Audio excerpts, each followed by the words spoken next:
Hello and welcome to Rearview Mirror Chronicles. My name is Keith Houghton. I'm a public historian, author, and broadcaster. I'm passionate about history. Always have been, think I always will be. I'm certainly not going to change. I'm not going to change now. And one of the reasons why I do these podcasts is to question certain aspects of history, to question the topics that I talk about, because I'd like people to look at them and maybe think about them in a very different way. And I really want to engage you guys and maybe actually start you thinking in a different way as well, and thinking about things that I may not have thought of about a particular subject, which is why I love hearing from you. Keep in mind, questions define the agenda of our thinking. And that's really important for you to remember. And they define the information that we seek, and they provide the direction to which we seek that information. Therefore, developing questioning skills, it's actually a crucial part of learning from, early years to encourage students to think deeply and critically about the world around them. And as I said, I've always been a question asker, much to my mother's, my teachers, and my lecturers' detriment. There's a deep frustration, I think, which comes from people like me that sit in the middle row and just kind of put their hand up every time they're given a piece of information. And what you have to keep in mind is that the people giving you that information, well, they're not necessarily always right. That's why critical thinking is so important, because as we go on, as we learn more, things change, which is why, one of the reasons why I wanted to do this particular podcast. It's one of the most frequently asked questions that I get is, why did the First World War start? And could Great Britain have avoided getting involved with it? And actually, the answer is pretty simple, but I'm going to start with the first part, which is easy, and then get to the second part, which is a wee bit controversial. Well, my thoughts certainly are, which goes back to what I was saying. You have to question everything that you hear. So sit back and enjoy. And at the end of it, send me your questions if you have them, and I'll do my best to kind of point you in the right direction. So this is a massive question. So to the first bit, I'll try and answer it as quickly and succinctly as possible. At the beginning of the 20th century, Europe was divided into really two main alliance blocks. You had the Russia and France and kind of Britain semi-attached to the Russians and the French alliance, which was called the Entente. And then, there's the Central Powers, which were Austria-Hungary, which was the Habsburg Empire, and the newly formed Empire of Germany. And in 1914, actually, at the end of June in 1914, the heirs to the Austrian Empire, Archduke Franz Ferdinand, he was assassinated in Sarajevo in Bosnia by a Bosnian Serb gunman called Gavrilo Princip. As you can imagine, the Austrians were furious about this, and they wanted to launch a punitive war against Serbia. So after a bit of faffing around, they did.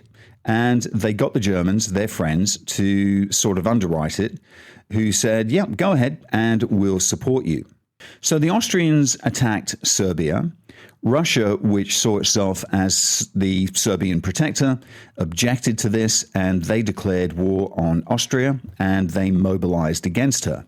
The Germans then piled in against Russia, which also meant piling in against France, because France was allied to the Russians. So now you have the two blocks against one another.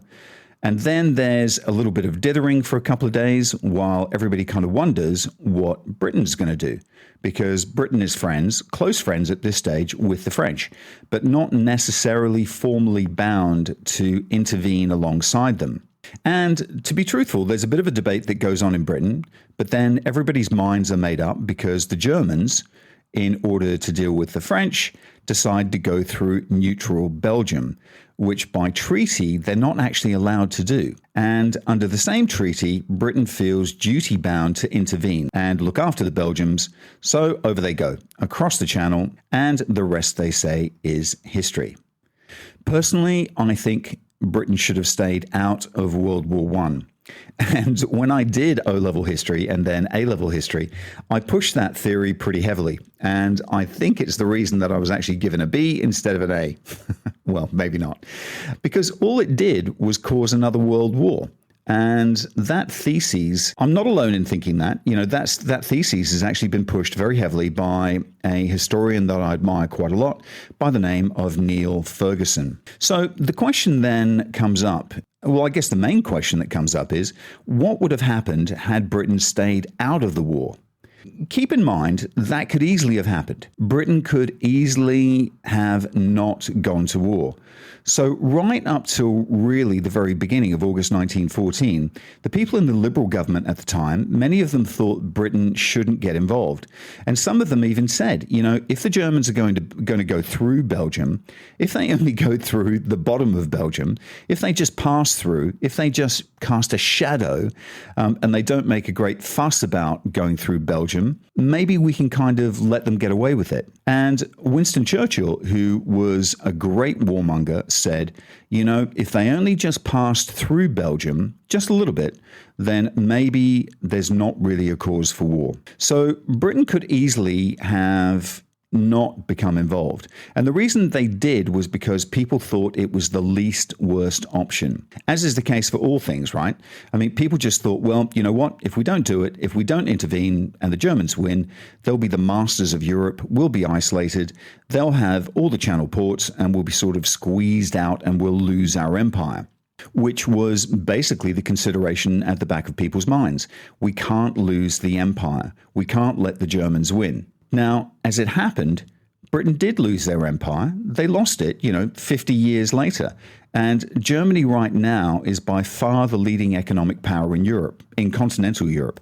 And what happened as a result of the First World War is that Britain then had to fight the Second World War. We then also have the rise of communism in the Soviet Union and a Cold War with all the costs that involved, all the terrific costs and all the terrific costs of the Second World War, then the rise of Nazism, the Holocaust, and all the rest of it. So we don't know what would have happened if we'd stayed out, but could it seriously have been worse than actually what did happen? Now, of course, they couldn't have known that at the time, but we know that now. So, the benefit of hindsight seems to me obvious that we shouldn't have been involved. If we had stayed out, then presumably Germany would have won. And one of the reasons why Germany would have probably won is that Britain were they had agreed with the French that their navy would patrol the Channel. So the French had no naval presence at all in the Channel. So Britain would have sold the French down the line effectively. And interestingly, the French ambassador famously said that he was actually waiting to see if the word honor was going to be deleted from the English dictionary, while he was waiting for the British to make up their mind with regards to whether they were going to join the French or not. And a lot of French actually thought that Britain wouldn't do it because they thought they're perfidious. They're treacherous shits, the British, and they'll probably sell us out. And a lot of the French are actually crying, oh, woe is me. The Brits, they always let you down, basically. And a lot of people abroad, the general assumption was that Britain probably wouldn't get involved. So the Kaiser, for example, who has this huge complex about Britain because he's the grandson of Queen Victoria, and he thinks his British relatives always look down on him, and he has this sort of almost tragicomic sense of inadequacy because, Cousin George and Uncle Eddie, they're always sort of laughing at his German wit. Well, or lack of wit. I mean, let's be honest, the Germans aren't famed for their wit, are they? So the Kaiser thinks the British, surely the British will not intervene. Surely they won't do it. We're related. And I think there was actually a question of honor as well. So for the Liberal government of the time, they thought, we've made this pledge to the French. We actually can't, we'll lose our good name if we do the dirty on them. And if we leave them to face the might of basically the most modern professional army in Europe, which was the German army, they'll be done for. The Germans had already wiped the floor with the French in 1870, 1871, and they probably would have beaten them again in 1914 and then turned to deal with Russia. So I think it's plausible, or I think it's a plausible assumption that Germany would certainly have won. This question of whether Britain should have entered the war and the framing that we could easily, not have done, So ultimately it comes down to the decision of individual ministers. And that really focuses in on the much broader question of, are the causes of the First World War sweeping? Is it the nature of capitalism? Is it the nature of imperialism? Is it the nature of individual civilization in Europe? Or is it because the Archduke's car, plain and simply, just took a wrong turn in Sarajevo? And people have actually argued both, haven't they? We've seen it through history. And there's a sense really in which the fascination, I would guess that this is the question that has been most discussed, most debated, most disagreed on. And interestingly, Christopher Clark, another historian, in his brilliant book, The Sleepwalkers, says that even he, who seems to have read everything on the subject, that actually it's just impossible to come to a conclusion because so much has been written about it that no one person could ever read it and digest it all. The fascination of this topic is that it's a kind of Rorschach test for someone as a historian. And if you emphasize the contingent, there's plenty to prove that. If you emphasize Marxist or whatever theories, then there's plenty for you there as well. So essentially, the question gives you back your reflection as a historian. And I think that's a really good point to ponder. And I also think it's an unanswerable question, isn't it? It's like the other big question, why did the Roman Empire fall? And they are ultimately unanswerable questions. There's no formula that will explain it because it depends on how you would address the question. But also the weird thing I think about this question, about the origins of the First World War, is in some ways it's actually bloody obvious as to why it started. It started because the Austrians felt they couldn't tolerate Serbia gnawing away at their southern borders any longer. And they thought the assassination of Franz Ferdinand, which Serbia colluded in or covered up, or, there was some sort of murky stuff going on, with the government in Belgrade. And they thought, we can't tolerate this anymore. We have to act now. That's not an unfathomable response. That's actually, in the grand suite of history, a perfectly rational way to deal with a threat to your southern border. And the weird thing about the origins of the First World War is that we don't have the same debate with all or any other war. We really don't. It's just that this one, because of the death toll, because it was so cataclysmic, that the question is always raised. And if you put the figures into perspective, there were 20 million deaths in the First World War and some 21 million wounded. And we actually obsess over the way that it started as though it's some great mystery. We don't do it over the Napoleonic Wars or the 7 Years' War or the 30 Years' War. It's actually perfectly obvious why they start. And what you have to keep in mind, and I think this is a really important point, is that wars are not anomalous. They're not aberrant. They're actually the norm. And I think also you have to keep in mind that there's been a century of peace. And so the question then becomes, what is it that drives all these people? And I think we kind of visualize in our mind people in, hats with feathers and ladies in sweeping dresses and formal teas on lawns and, people just having a good time discussing that they should go to war. And we have a kind of sense of this Edwardian world that then just gets detonated. And it's not just because the First World War, but also because communism overthrows the Tsar's regime. Fascism comes to stamp its place right in the heart of Europe's most civilized nation. So it's the sense of all of these horrors that then followed. And why does it explode? Is it the tinderbox or is it actually an accident? It's obviously not an accident because it could have happened earlier. There were 2 or 3 occasions. So, for example, when Austria annexed Bosnia in 1908, the Russians were in a terrible state about it. And there was talk then that it could be war. There were constant clashes between the Germans and the French. So the Germans and the French had very bad blood from 1870-71 when Prussia actually wiped the floor with France and the German Empire had been unified. And at that point, Britain was actually very pro-Prussian or very pro-German. And the majority opinion in Britain welcomed the humbling of France.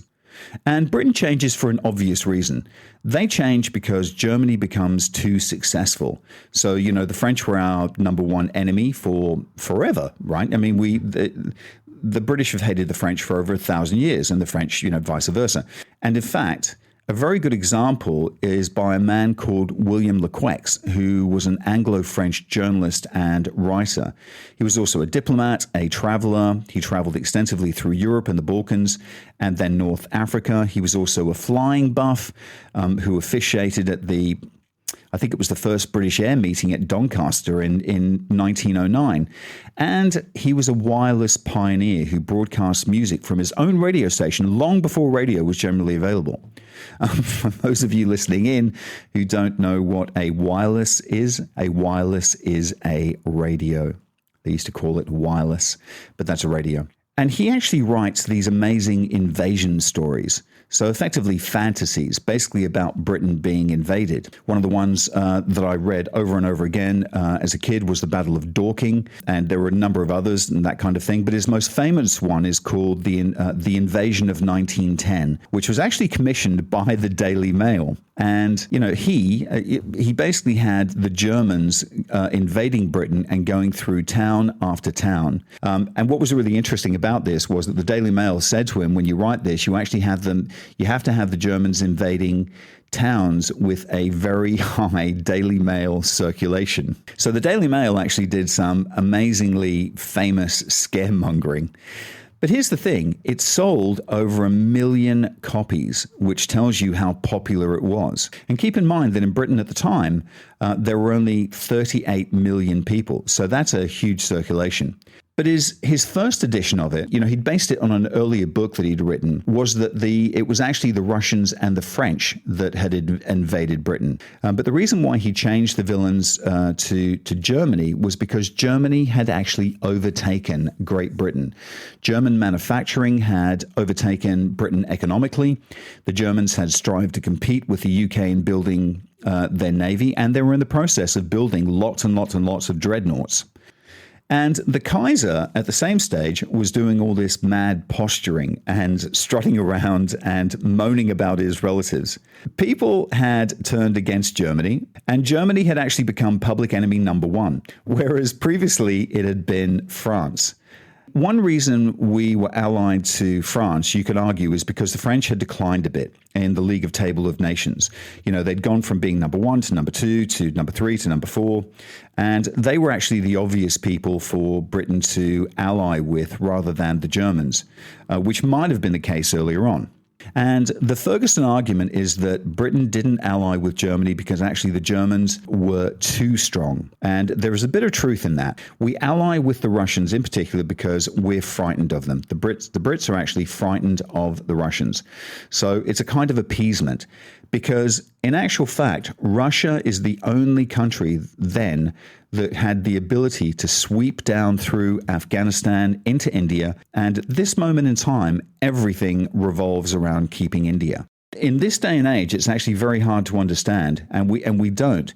But to understand why Britain enters the First World War, you have to understand how obsessed people were with India.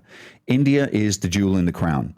If you lose that, you lose your status as dominator, and you must keep India at all costs. And Russia is the big threat to India. So the best way to protect yourself against the Russians taking India is not to fight against the Russians, but to make allies of them. You want them on your side. And that wasn't such a necessarily ludicrous calculation. But inevitably, because the Russians and the Germans are rivals, that means Germany ends up being on the other side of the equation. So it's actually more advantageous to Britain to ally with the Russians, who we actually hate, than the Germans, who we don't, which is, it's just one of those weird things. So here's my heretical view. I oscillate between thinking that we shouldn't have fought the First World War at all, or that we definitely should have fought the First World War, but we should have been on the other side. So we should have been against the French. I think the security of the Channel Islands has been much underrated. So before you start sending me emails, think how that would have worked. Germany is the rising power. Germany is the dynamic modern new force on the world stage. And if Britain had allied with Germany, which is not impossible, by the way. And there were people like Joseph Chamberlain in the late 19th century and then Lord Haldane during the Edwardian period who were actually very pro-German and who made, sort of slightly feeble overtures to the Germans about the possibility of an alliance. So imagine we've been allied with Germany and Austria-Hungary. The Russians are the bad guys. They're the very bad guys. They have a very violent, repressive regime in Europe. The Russian elite hold down their population. It's easy to see how you could make a justification for being against them. Little Belgium, who we always sort of talk about so sentimentally, are actually running the most rapacious, repulsive of all European colonies in Africa in the Congo. It's horrendous. And Serbia, on the other hand, is actually basically a kind of terrorist state. And that leaves France. And of course, the French are our ancestral enemies. I mean, really, if we're not anti-French, then we are nothing. So I think you can create a great justification for Britain, for us effectively, being on the side of the Central Path. Germany is in many ways one of the most democratic societies in Europe in the earlier 20th century. This sort of image that they're basically proto-Nazi is absolute rubbish. German trade unions were the strongest in Europe, the German Social Democratic Party, one of the strongest in Europe, and the Kaiser isn't Hitler. Hitler wasn't even on the scene at this stage. He's not Hitler. He's more a Mr. Toad. So the Kaiser actually comes to Cowes, to the great yacht race at Cowes, and he's wearing the wrong yachting shoes, and the British family, the royal family, laugh at him and make fun of him, and he gets very upset, and he goes back and he launches a huge program of naval building. This is what he does. And the reason Britain doesn't ally with Germany is because the Germans are busily building up their fleet, and the Royal Navy doesn't like the idea of a fleet that will actually rival their own. Remember, Britain is a sea nation. And I remember reading Saki's novel, When William Came, which is about the Germans launching a naval attack and winning and actually occupying Britain. And one of the things that expressed in that novel is that if the Royal Navy gets knocked out, the sea becomes a prison for the United Kingdom. And don't forget, at this stage, Britain actually doesn't have much of an army. Britain's army is actually, pitiful compared with everybody else's army. So that would actually be very easy to do. And also, if Britain doesn't have a navy and an occupying power does, then maybe they can just starve us if there's any hint of recalcitrance. So the paranoia in Britain about the naval race, it's not mad. It's not out of the box. It's basically your classic case of rising powers and declining powers. And Britain in the earlier 20th century, I think, feels itself to be a declining power. And that was proven to be true. Yes, they had won the Boer War, but they were very close to being humiliated. There's a sense of melancholy about the British Empire that their best days are actually probably behind them. Germany is actually becoming stronger, so when they start building battleships or dreadnoughts, people in Britain get in a real tizzy about it, and not unreasonably. They think, we're a country that for trade, for instance, we actually rely on imports, and if we don't get them, we're actually in a pretty horrible mess. Keep in mind also that in August 1914, there was a culture war raging in the UK over Irish Home Rule. Guys, this is so important. Students, if you're listening to this is very important, and we tend to forget about this. When Franz Ferdinand got shot, Prime Minister Asquith actually wrote to his wife saying, well, at least we won't have to talk about Ireland for a while. And had there not been the First World War, there almost certainly would have been a civil war in Britain with Ireland. Hands down, it would have happened. So Britain at this stage is like a country on the brink of civil war. And it's all about home rule for Ireland. People had been smuggling guns into Ireland, and there'd been a virtual mutiny in the army. In fact, one reason that Britain's entry into the First World War was a bit of a shambles is that for the first few weeks of the assassination of Franz Ferdinand, basically the British government is just sitting around arguing about Ireland and staring at maps of Tyrone, instead of staring at maps of Serbia, which is what they should have been doing. Erskine Childers, who wrote The Riddle of the Sands, he's actually quite an interesting character because he was an author, but in real life, he actually ended up gun running for the IRA, the Irish Republican Army. And he is the link between these two stories. He actually writes the classic book about German spies and the Germans planning to invade Britain and so on. But he's actually executed for smuggling guns for the IRA. And the really strange thing is that if Gavrilo Princip, the guy who assassinated Archduke Franz Ferdinand, he actually waited for the Archduke outside a cake shop. Now, if he'd gone into the cake shop, let's say he had a sweet tooth and he'd been distracted. I don't know, let's say he fancied some strudel and, the Archduke's car had actually gone past while he was in there. Who knows what would have happened? Shots might have been fired in Belfast 2 weeks later. And now I would actually be doing this podcast about the Great Civil War of 1914 to 1918 in Ireland and not the Second World War. The other thing that I'd like to say is that I'm a massive Blackadder fan. And if you haven't seen that comedy, that sitcom, you must. I think there's 4 different seasons and they're all worth a look in, especially the one where they actually cover the First World War. And you can't talk about the First World War without talking about Blackadder. And in Blackadder Goes Forth, Edmund actually says the real reason for the whole thing, the whole war, was that it was too much effort for us not to have a war in true school essay style. And I guess that's something that actually, when I heard that for the first time, actually had me questioning it. Is like, was that accurate? And it's actually a really good question. But I don't know if that's quite right. I think the way to think of it is that all the different actors, the Austrians, the Russians, the Germans, the French, having a war actually looks like the least worst option. So not having a war, it's very like a very bad option because you will lose a lot of power and prestige and they all feel like a war is coming. And then it's in their interest to actually have it now. And there's also a degree of fatalism, isn't there?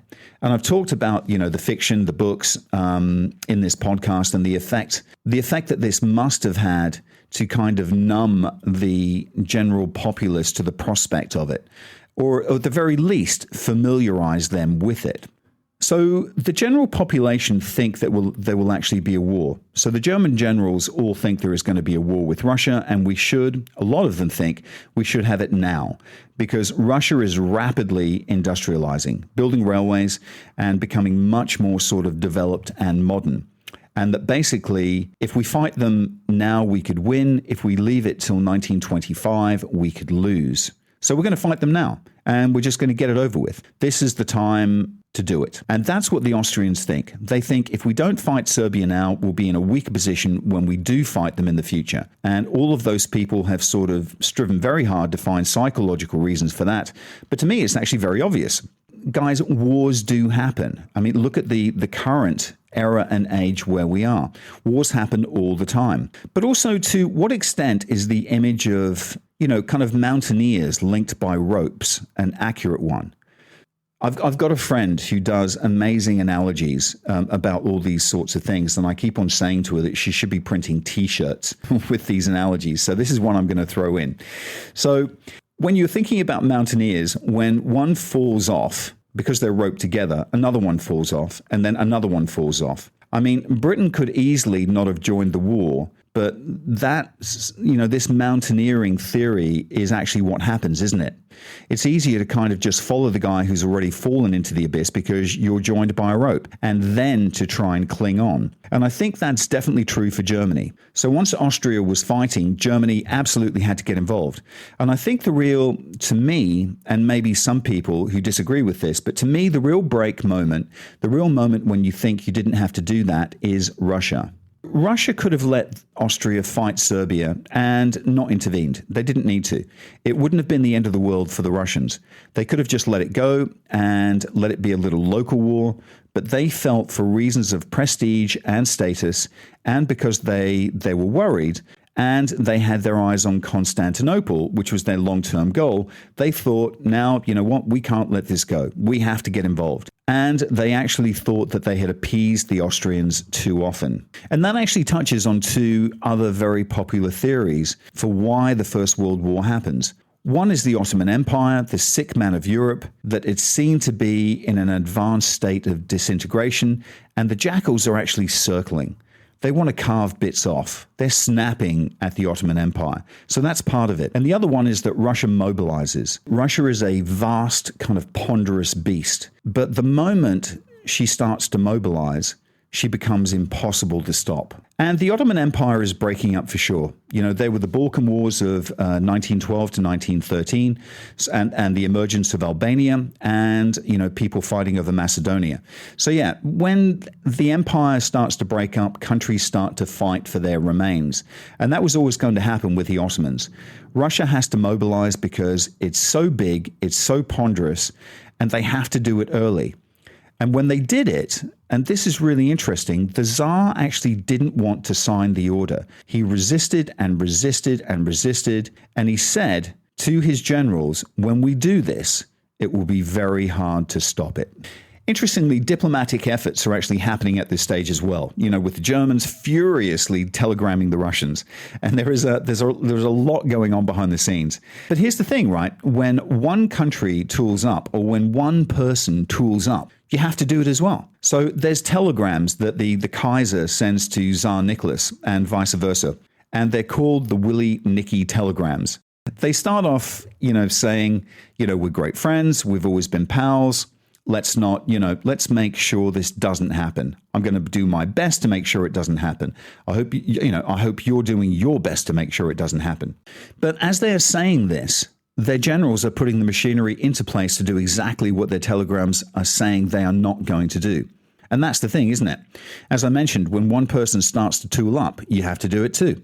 And we actually have multiple countries all tooling up at the same time because all the others are. That then raised some questions for me.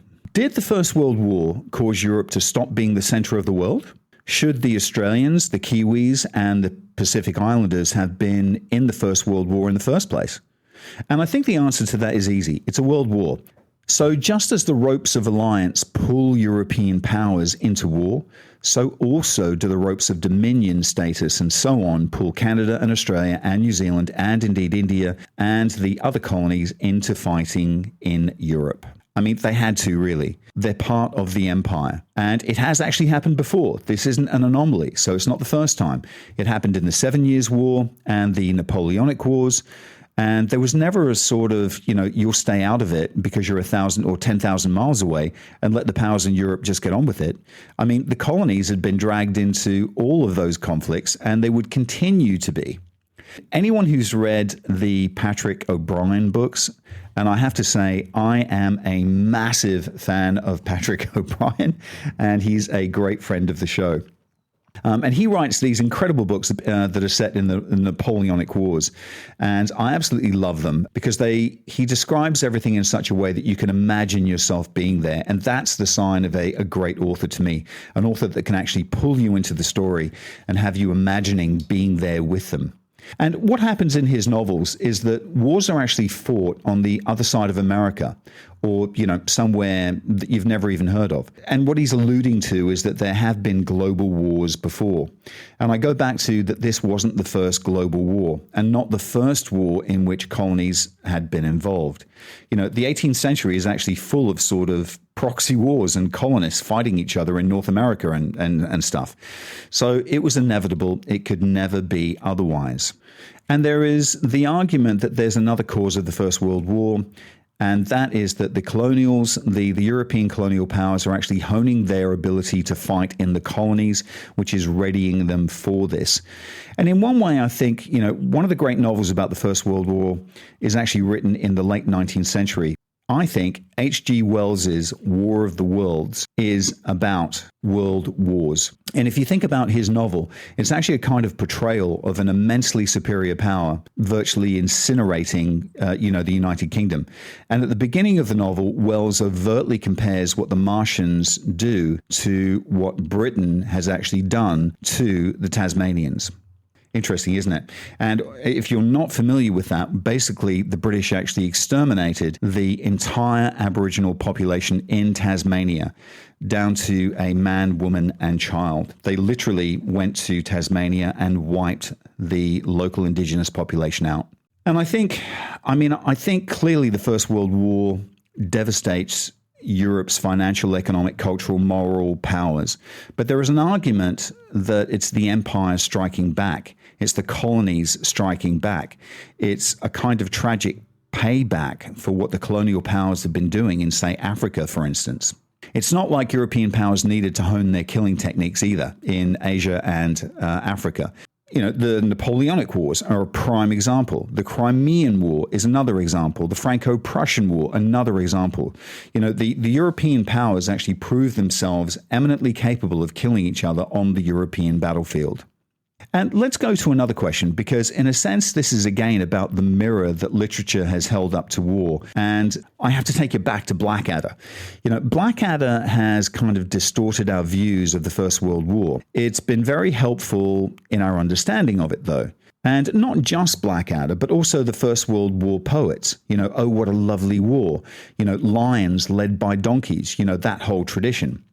And there's a danger in talking about all this because it leads to Michael Gove. And he said poets like Wilfred Owen, who wrote, Dulce et Decorum Est, and Siegfried Sassoon, who wrote, Suicide in the Trenches, and that sort of, those sort of images of war. He said that it's all mud, blood, and misery. And the funny thing about Oh, What a Lovely War, and I actually did Oh, What a Lovely War at school. We did a production of it. And if you're not familiar with it, it's this great anti-war play. It's bitterly satirical and it's quite an ironic production.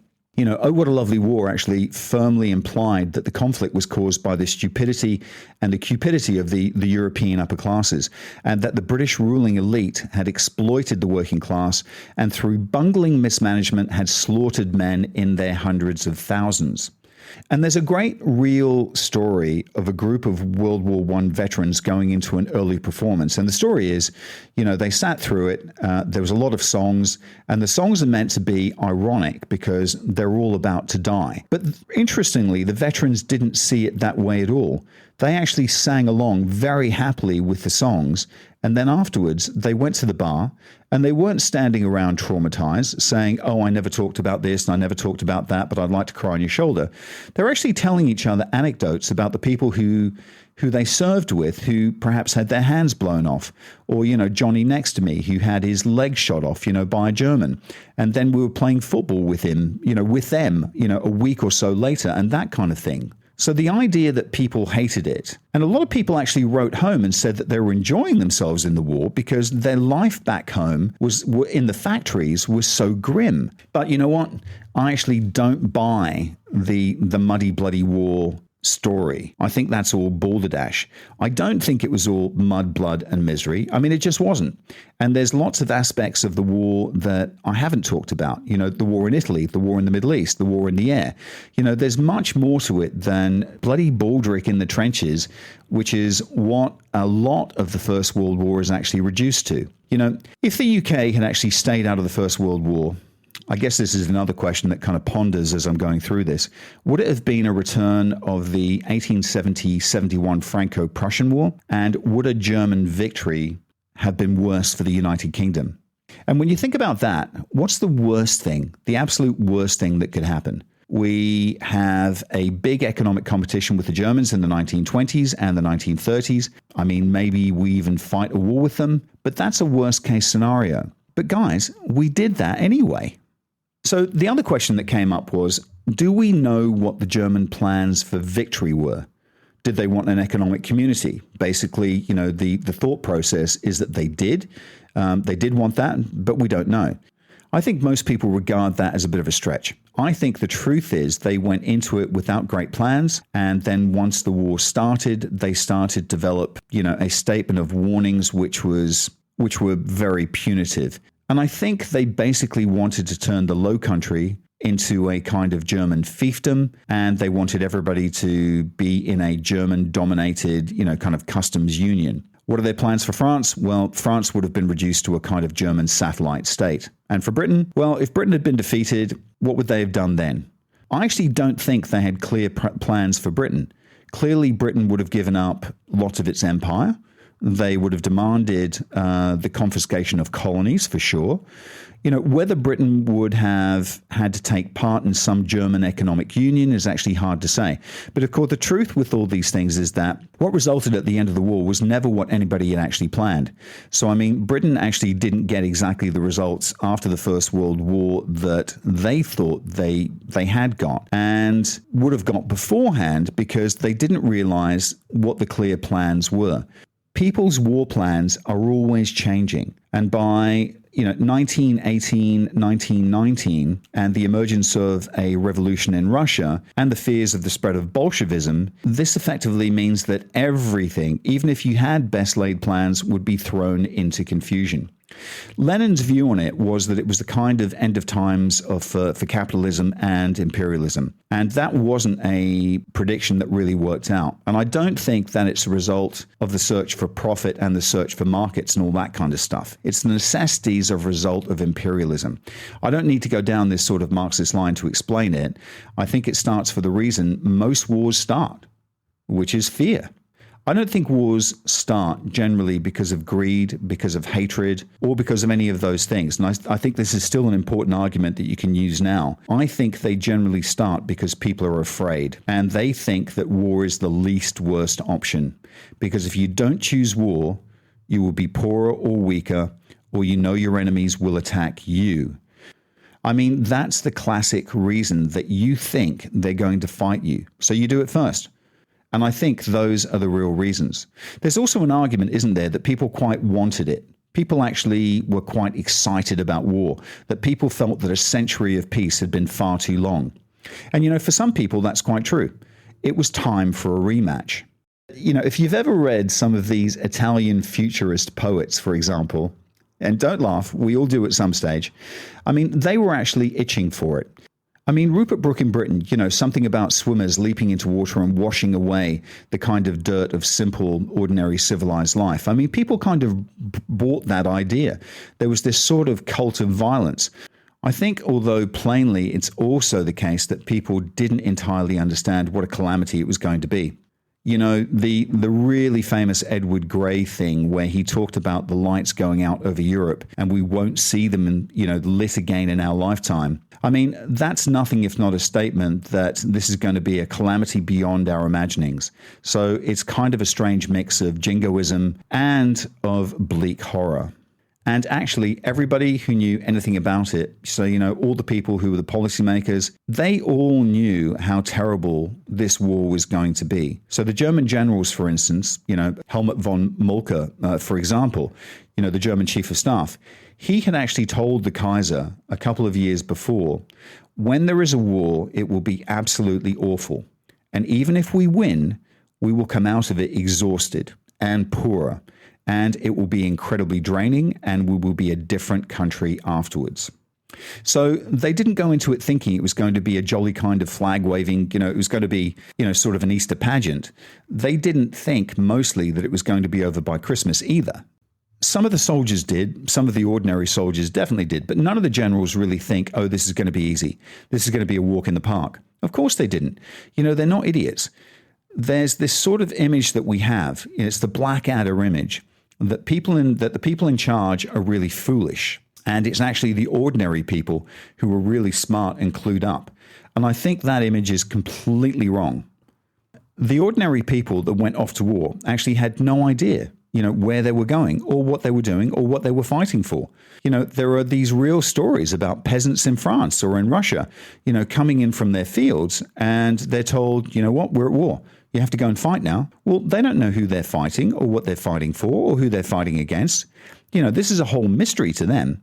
And the people in charge, the scary thing in some ways, and it's very, very prevalent now, is that they did know what they were doing. They were intelligent, they were well informed, but they did it anyway. They did it anyway. And this could be a kind of epitaph for so much, we've been discussing on this podcast today. Guys, thank you for listening in. I hope you're a little bit more informed with regards to the First World War. If you know anyone studying 20th century history, please send this link to them. Send this podcast to them so that they can listen to a left-wing historian. Thank you everyone for listening in, and I'll be back very soon. Bye for now.